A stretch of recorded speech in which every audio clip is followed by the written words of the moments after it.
Here's the problem with prong collars, choke collars, and e-collars. Is that I was talking about earlier, is that you always have negative side effects. There's no denying it. There's always negative side effects. One of the things you have is called cross associations. The other thing is the dog can develop a tolerance. And then the last thing is you can suppress behaviors, which isn't always a good thing. And I'm going to tell you a story about a time that I was attacked by a dog because a trainer had suppressed the dog's behavior. But let me talk about the first thing, cross associations. When you have a dog, say on a prong collar, and your dog sees another dog, the first thing your dog's going to want to do is go say hi to that dog. He sees his own species, he wants to go over there. So what's the dog do? Your dog starts to pull towards that other dog. Now, the behavior, pulling, is what we want to stop. So we give the dog a correction on the prong collar or a choke collar. We give him a correction. Now the dog gets the correction while he's looking at another dog. Pain, looking at another dog. Pain, looking at another dog. This is where cross associations come in.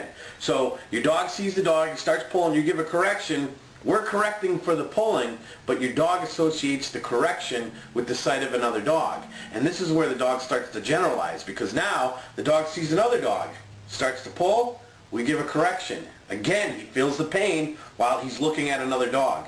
He sees another dog, wants to go say hi. He pulls, we give a correction. He gets the correction as he's looking at another dog. So it starts to happen every day with different dogs. So now the dog starts to generalize. Now the dog thinks whenever he sees another dog, he's going to feel pain, which he does. And this is where you have cross associations. And so what happens over a period of time is that your dog actually becomes dog aggressive. He starts to hate the sight of other dogs. And it was done because of the training methods that we used. And that's where you have to be careful with negative reinforcement. Not that I'm saying that prong collars aren't necessary in certain situations. There's a trainer, Godfrey Dildai, in Florida, who is an expert at using prong collars.